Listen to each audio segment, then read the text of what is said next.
Okay, so here we are in the garden again, and this flower just fell down from the trees over me. One of the benefits of learning outside, the gifts of nature come by. Okay, so enough of that. Let's get on to something that I've been promising for a while as well, like the verbs, and that is the séimhiú.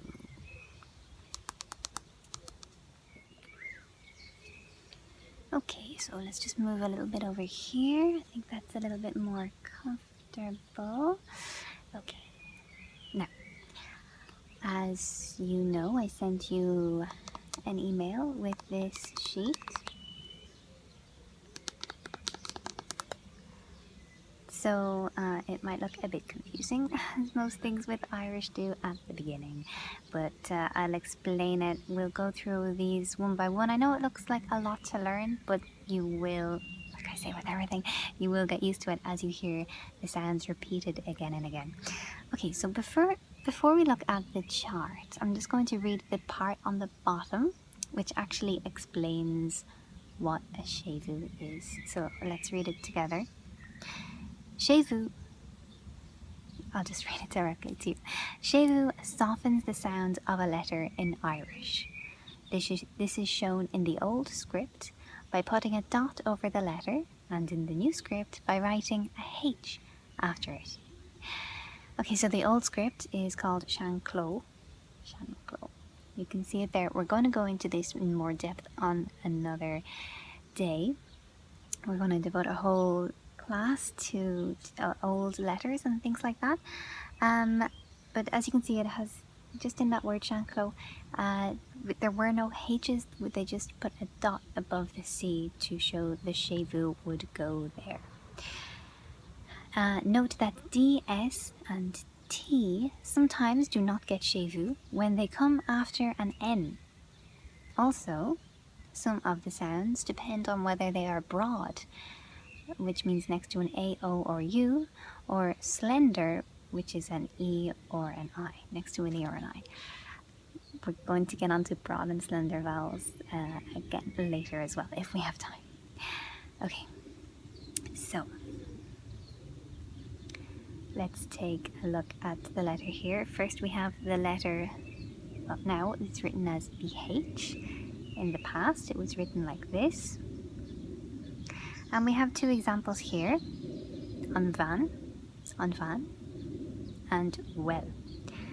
Here we can see how they have written how to pronounce these words. I don't exactly agree with all of these pronunciations. Oh, there's a little gecko. A giant gecko.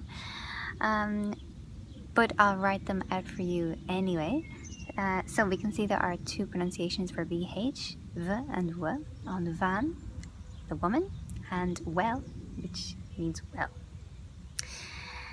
Then we have CH. When C takes a séimhiú, it has a th sound, like a kind of a KH sound. For example, a khot, which means his cat. A khot, his cat. So there's just one sound for the CH.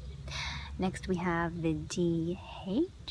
So when D takes a séimhiú, it has two possible pronunciations.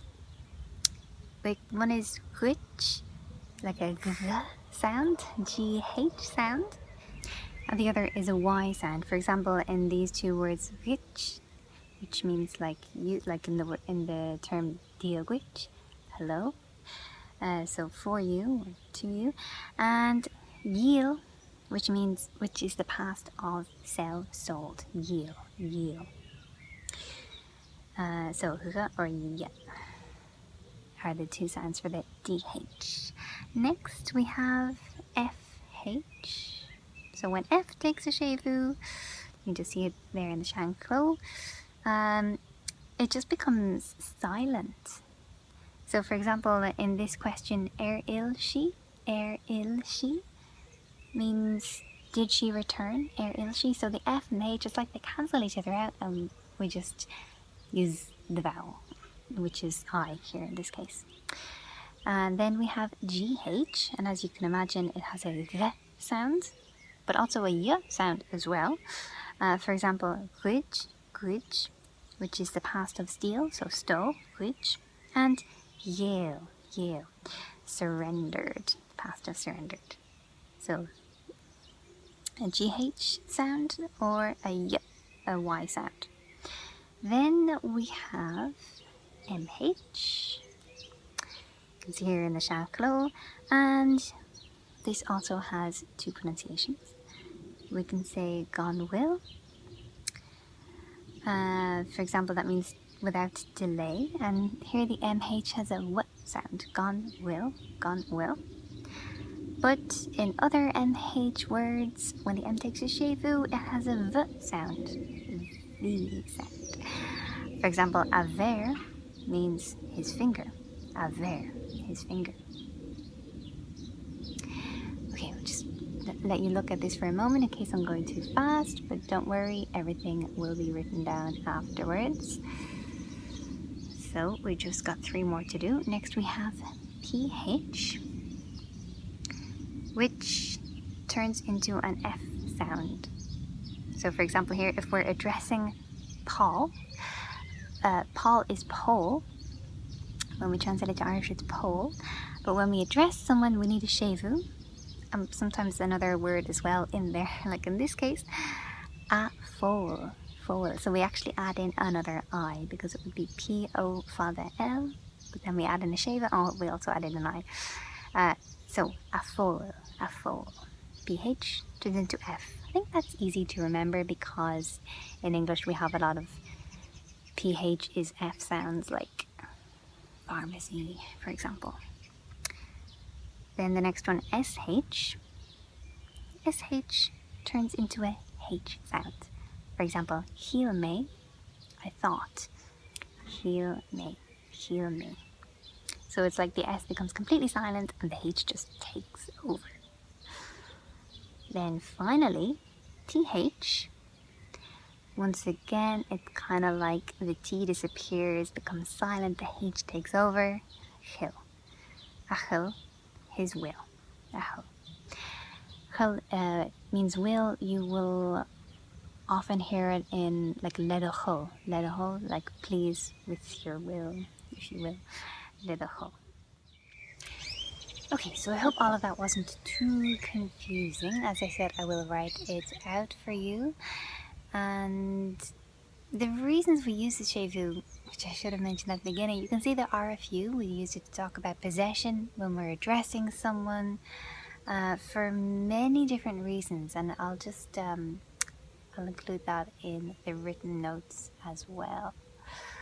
Okay, so there is one more thing that I want us to look at today. I thought we were going to get around to the uru, but I think we'll leave that for the next day because it's like a whole other chart like this, and I think it's a bit too much all in one day.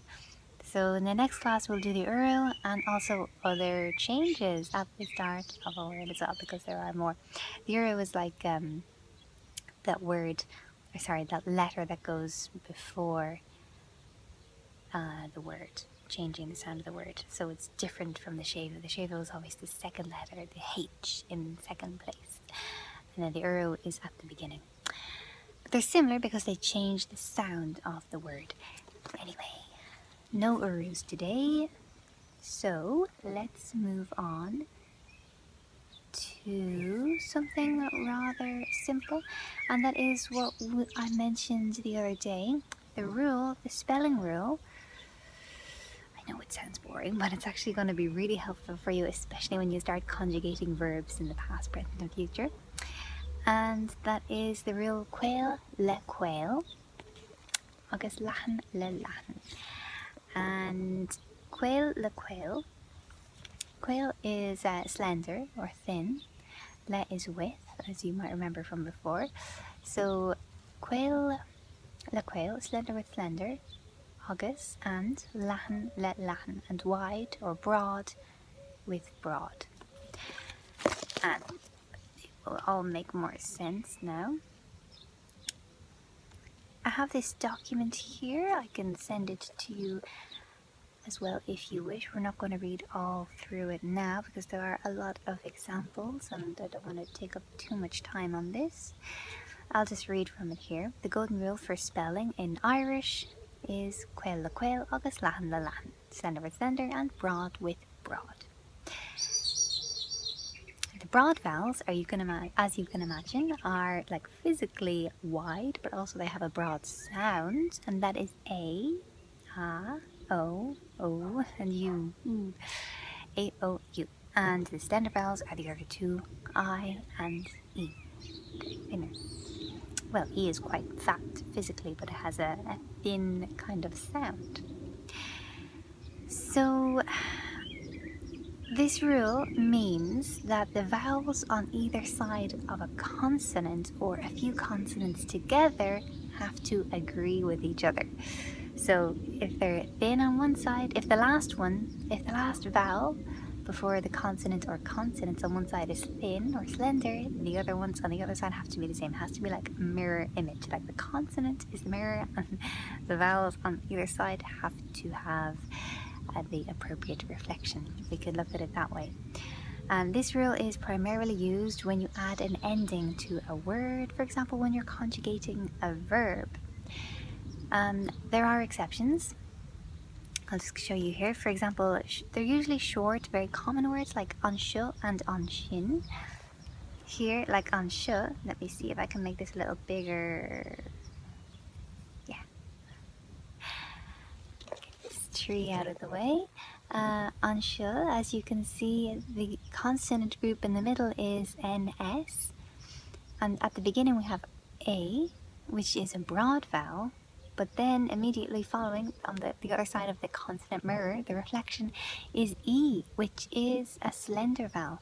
So they are breaking the rule. This is the exception. And on shin as well, here we have an A on one side of the consonants and an I on the other. So it's not following the rule. But I'll just show you here some examples. Phólus. Here we have an O. In the middle we only have one consonant. Sometimes there's one, sometimes we have a few. And on the other side we have a U. So here they're following leathan le leathan, broad with broad. Now let's look at the next example here. And we have glocky. And so this is a verb. CF is the consonant in the middle. And on one side we have A, and on the other side we have I. So what's going on? We have a broad vowel, consonants in the middle, and then we have a slender vowel. And this is actually a mistake, not a mistake, they did it on purpose in this text. The real spelling, but this will help you a lot when you're learning how to spell verbs and writing Irish texts. The real spelling should have an A in there because the verbs follow the rule of quail le quail, agus leathan le leathan. So the real way should be glocky, GLAC, FAITH. CF is the consonant group in the middle. Then we have A on one side, A on the other side. So leathan le leathan. Now there are a few more examples here. You'll be able to look over these yourself. I think that's all we will do for today. So go home, learn the séimhiús. Just repeat them again and again. And just remember this rule, you don't really have to do anything more with this rule. It's just easy to remember. Quail le quail, agus leathan le leathan. Just keep it in mind. There are exceptions, but it will be extremely useful when you are conjugating verbs. And then in the next class, we will look at urus and some other changes at the start of a word.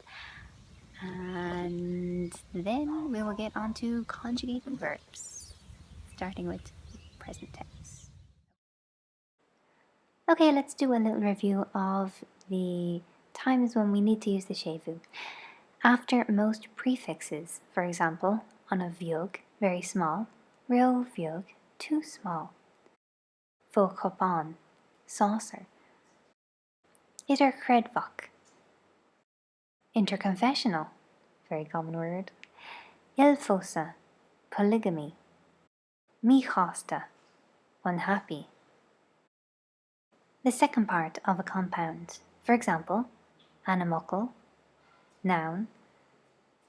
Dúgarum, blue-black. In head plus modifier constructions, genitive nouns in certain circumstances, for example, Amshir Vashti, rainy weather. And Jock Sean, Sean's house. Postposed adjectives in certain circumstances. Van Yas, a pretty woman. Anam on Ir Vig, the name of the small man. After certain numbers. Ein vo a one, one cow. Bert ar, two men. Shee v, 6 months. After preposed adjectives. Shan van, old woman. Ard vru, high pressure. Fui cron, under a tree. O corchig, from cork. Voord, on a table. After the preterite or conditional of the copula. Bayasuat. That was nice of you. After the preterite preverbal particles. Near vuntor a, he was not a teacher. Near hug me, I didn't give. After certain preverbal particles. Ni higum, I don't understand. A verb in the preterite, imperfect or conditional. Vrish me, I broke. The vocative particle a. This is when you're talking to someone. Avreed, breed. Achan, Sean. Acharda, my friends. After possessive pronouns. Mavok, my son. Duchak, your house. Afjaun, his pen.